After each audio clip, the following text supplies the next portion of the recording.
saya Yakum, welcome to Yakum Fellowship. Bersama dengan saya Hendrikus Agus Raharjo dari GKI Sorogenan Solo. Saat ini bersama-sama kita akan membaca merenungkan firman Tuhan. Namun sebelum itu mari kita berdoa, memohon penyertaan Roh Kudus dalam firman saat ini. Kita berdoa bersama-sama saudara-saudara. Sungguh suatu anugerah ya Tuhan ketika saat ini Tuhan memberi kami kesempatan untuk menikmati kehidupan ini. Dan ketika kami boleh menikmati kehidupan ini, kami mau mendasarkan kehidupan kami dalam firman Tuhan. Karena kami yakin dan percaya firman Tuhan ini menguatkan kami. Firman Tuhan ini menopang kami. Firman Tuhan ini menegur kami. Firman Tuhan ini memimpin kami. Sehingga di dalam kehidupan ini kami menjadi anak-anak Tuhan yang terus memuliakan nama Tuhan. Kapanpun, dimanapun, dan dalam situasi apapun. Oleh sebab itu Tuhan berfirmanlah, kami siap untuk membaca, merenungkan, dan menghidupi firman-Mu. Dalam nama Yesus kami berdoa. Amin. Suatu hari saudara-saudara ada seseorang ngobrol sama saya.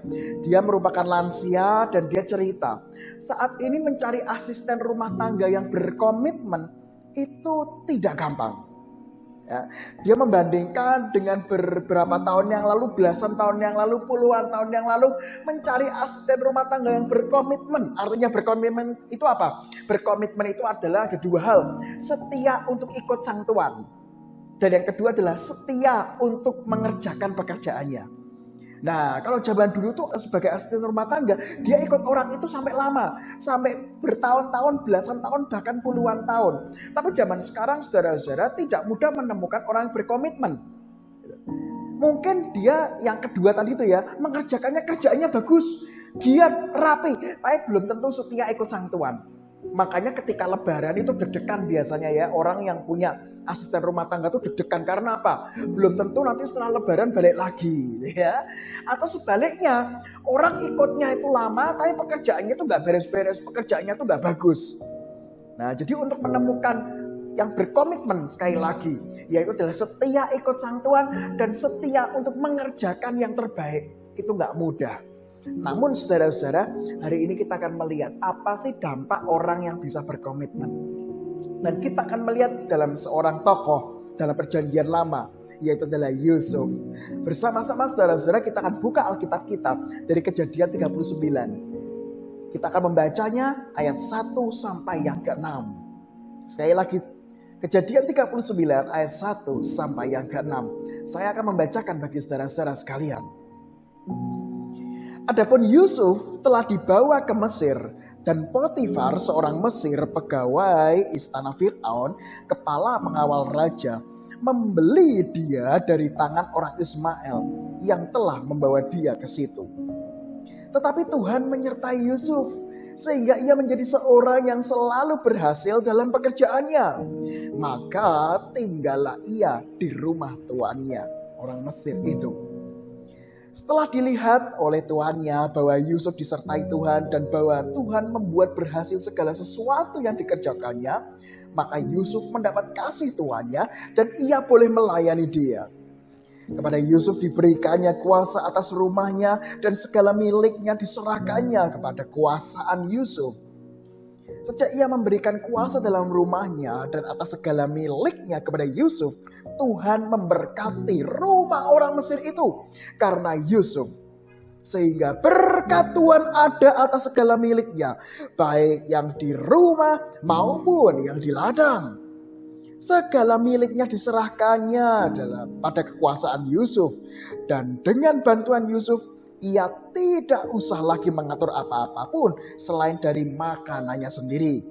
Adapun Yusuf itu manis sikapnya dan elok parasnya. Nah, saudara-saudara terkasih sama Tuhan Yesus, di sini kita melihat bagaimana Yusuf adalah seseorang yang berkomitmen. Dia setia pada tuannya dan setia mengerjakan tugasnya dengan baik. Loh, kok bisa tahu, Pak Hendrik? Nah, kita lihat di ayat yang kedua, saudara-saudara. Dikatakan ayat yang kedua, tetapi Tuhan menyertai Yusuf sehingga ia menjadi seorang yang selalu berhasil dalam pekerjaannya. Maka tinggallah ia di rumah tuannya orang Mesir. Dikatakan Yusuf adalah salah satu orang yang dibeli, ya pasti kan Potifar ini kan punya pengalaman membeli orang. Dan tidak sembarangan orang boleh masuk rumahnya, apalagi boleh tinggal di rumahnya. Tetapi di ayat yang kedua dikatakan, tinggallah ia di rumah tuannya. Oleh sebab itu kita melihat bagaimana Yusuf orang yang berkomitmen pasti sudah teruji kualitasnya sehingga ia boleh tinggal di rumah Potifar. Saudara-saudara, seandainya Anda memiliki kenalan dan Anda tahu meskipun itu orang asing, boleh enggak untuk stay atau tinggal di tempat Anda? Nah, pasti boleh ya, Anda kenal kalau Anda tahu kualitasnya. Tapi kalau Anda enggak tahu ada orang asing tiba-tiba mau tinggal di rumah Anda, boleh atau tidak? Wah ya, pasti sulit sekali. Kita nggak tahu kualitasnya seperti apa, bagus atau tidak, jujur atau tidak, baik atau tidak. Nah, oleh sebab itu kita untuk orang asing pun pasti jaga-jaga. Tidak setiap orang asing boleh tinggal di rumah kita. Nah, kembali lagi saudara-saudara, Yusuf adalah orang teruji komitmennya sehingga dia diperbolehkan untuk tinggal di rumah dari Potifar. Tapi bukan cuma tinggal di rumah Potifar, saudara-saudara. Ayat yang keempat dikatakan, maka Yusuf mendapat kasih tuannya dan ia boleh melayani dia. Sebuah keterangan, memang ada budak-budak tertentu yang tinggal di tempat Potifar. Tetapi tidak setiap budak itu bisa melayani Potifar secara langsung. Ya mungkin ada yang kerjaannya di luar rumah aja lah ya. Kerjaannya bersih-bersih aja lah ya. Kerjaannya pokoknya yang tidak berhubungan langsung dengan Potifar saja ya. Tetapi saudara-saudara, Yusuf dengan kualitas kerjanya diperbolehkan melayani Potifar. Dan bukan orang sembarangan loh saudara-saudara, yang dilayani adalah Potifar. Dikatakan ayat yang pertama saudara-saudara, Potifar itu siapa? Seorang Mesir, pegawai istana Fir'aun, kepala pengawal raja. Pastilah Potifar ini bukan orang sembarangan. Dia pasti orang yang teliti, orang yang berpendidikan. Karena apa? Dia terbiasa mengurusi yang namanya kehidupan dari Fir'aun. Dia pasti detail, dia pasti teliti. Nah, untuk memperbolehkan budak asing melayani dia pun pasti punya kriteria. Bisa saja saudara-saudara, suatu hari Potifar melihat bagaimana Yusuf itu ternyata jujur, tidak mudah mengeluh, kemudian rajin. Ya, yang lain jam 5 masih tidur, dia mungkin sudah bangun. Ya, dia mengerjakan sesuatu yang lebih luar biasa daripada budak-budak yang lain. Maka dari itu saudara-saudara, Potifar ini melihat kualitas kerja Yusuf, dia menjadikan pelayan pribadi dia. Dia diperbolehkan melayani Potifar. Makanya saudara-saudara, orang yang berkomitmen pasti diberikan kepercayaan lebih dan lebih lagi. Dan bukan cuma diberikan kepercayaan saudara-saudara. Dikatakan ayat yang kelima, sejak ia memberikan kuasa dalam rumahnya dan atas segala miliknya kepada Yusuf, Tuhan memberkati rumah orang Mesir itu karena Yusuf. Sehingga berkat Tuhan ada atas segala miliknya, baik yang di rumah maupun yang di ladang. Saudara-saudara yang terkasih, ketika orang berkomitmen, bukan cuma orang tersebut yang diberkati, tetapi apa juga? Tempat dia bekerja pun diberkati. Rumah Potifar diberkati. Beberapa bulan yang lalu itu viral bagaimana ada seorang satpam di sebuah bank menjadi terkenal karena apa? Pelayanannya bagus. Bagaimana dia memperlakukan customer itu luar biasa, baik sekali. Makanya terkenal satpam. Nah, bank tertentu yang terkenal ya saudara-saudara ya, menjadi contoh. Nah, di sini kita melihat satpamnya terkenal, tempat dia bekerja pun terkenal. Dan hari ini saudara-saudara, kita diingatkan kenapa kita berkomitmen. Karena ketika kita berkomitmen, bukan cuma Anda dan saya yang diberkati yang bekerja, tetapi tempat kita bekerja pun diberkati Tuhan. Dan saat ini saudara-saudara, kita diingatkan bersama-sama. Yuk kembali lagi. Penyertaan Tuhan itu yang menjadi kunci bagaimana kita terus-menerus berkomitmen. Untuk kita bisa bekerja, berkomitmen luar biasa. Bagaimana caranya? Yaitu penyertaan Tuhan. Dan kita melihat bagaimana Tuhan menyertai Yusuf. Segala yang diperbuatnya jadi luar biasa.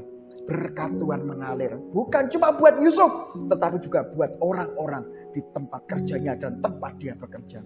Oleh sebab itu saudara-saudara yang terkasih, sebelum kita bekerja, dua hal hari ini kita diingatkan. Yang pertama adalah dasarkan segala pekerjaan kita dengan penyertaan Tuhan.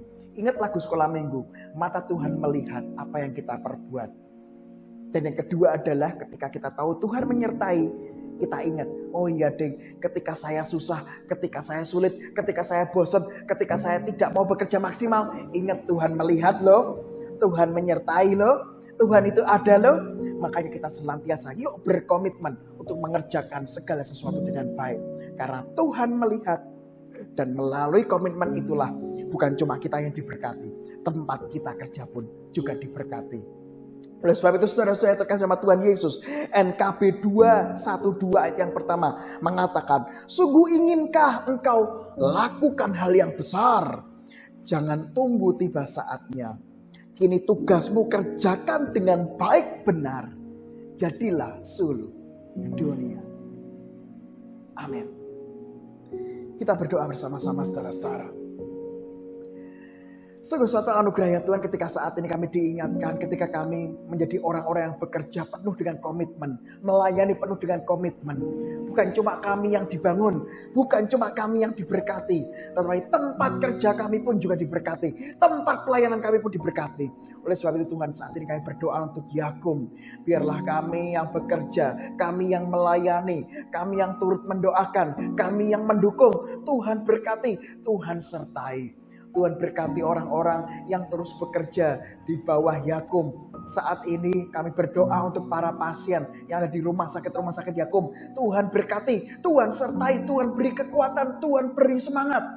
Yang bekerja di Yakum, Tuhan berikan komitmen, Tuhan berikan semangat. Sehingga boleh menunjukkan kualitas kerja komitmen orang Kristen yang luar biasa. Sehingga Yakum dan rumah sakit boleh terus diberkati. Kami juga berdoa untuk para pengurus, pengawas, dan pembina. Kami juga berdoa untuk GKI Sinode Wilayah Jawa Tengah dan juga GKJ. Tuhan berkati. Dan biarlah melalui Yakum nama Tuhan dipermuliakan. Tak lupa Tuhan, kami juga berdoa untuk orang-orang Tuhan pakai untuk berkarya bagi bangsa kami. Berkarya bagi bangsa dan negara lain. Tuhan berkati, Tuhan sertai yang terus memperjuangkan kebenaran, memperjuangkan keadilan, memperjuangkan lingkungan hidup, memperjuangkan kemanusiaan. Tuhan berkati semua. Terima kasih Tuhan. Inilah doa syafaat kami yang di dalam nama Yesus kami berdoa. Amin.